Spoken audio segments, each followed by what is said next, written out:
কোটি টাকা চাওয়ার অপরাধে ৬ বছরের শিশুর উপর নৃশংসতা।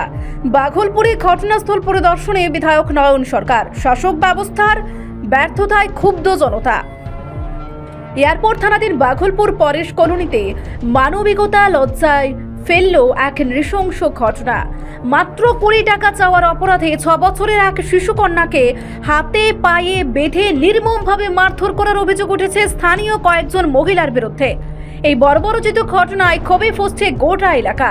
শনিবার নির্যাতিত শিশুটির বাড়িতে যান বামুটিয়া বিধানসভা কেন্দ্রের বিধায়ক নয়ন সরকার। শিশুটি ও তার পরিবারের সঙ্গে কথা বলে তিনি স্পষ্ট ভাষায় রাজ্যের প্রশাসনিক ব্যর্থতাকে দায়ী করেন। সংবাদ মাধ্যমের মুখোমুখি হয়ে বিধায়ক বলেন, রাজ্যে শিশু সুরক্ষা শুধু কাগজে কলমেই সীমাবদ্ধ। শাসক দলের ছত্রছায়ায় সমাজ বিরোধীরা আজ নির্ভয়ে এমন নৃশংসতা চালাচ্ছে। তিনি অবিলম্বে অভিযুক্তদের বিরুদ্ধে দৃষ্টান্তমূলক শাস্তির দাবি জানান এবং প্রশ্ন তোলেন, রাজ্যে শিশুদের নিরাপত্তা আদৌ আছে কিনা।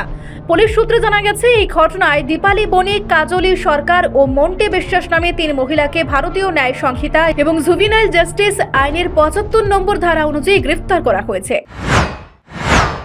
আজকে ভাগলপুর গ্রাম পঞ্চায়েত অন্তর্গত পরেশ কলোনি, এখানে গত পরশুদিন একটা ঘটনা ঘটেছে।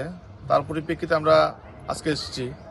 আমরা সিপিআইএম কামারঘাট আর ভাগলপুর এরিয়ার যারা নেতৃত্ব আছেন নরসিংহ লোকালের, তাদেরকে নিয়ে এখানে এসেছি।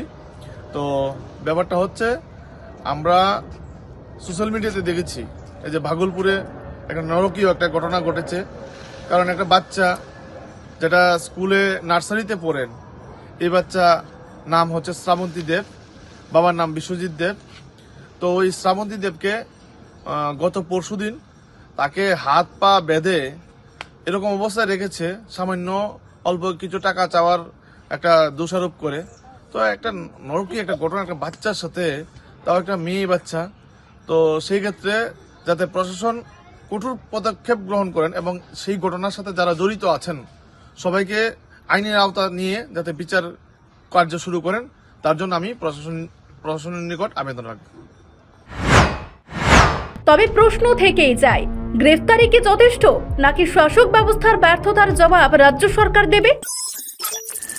রিপোর্ট, সংবাদ প্রতীক্ষা।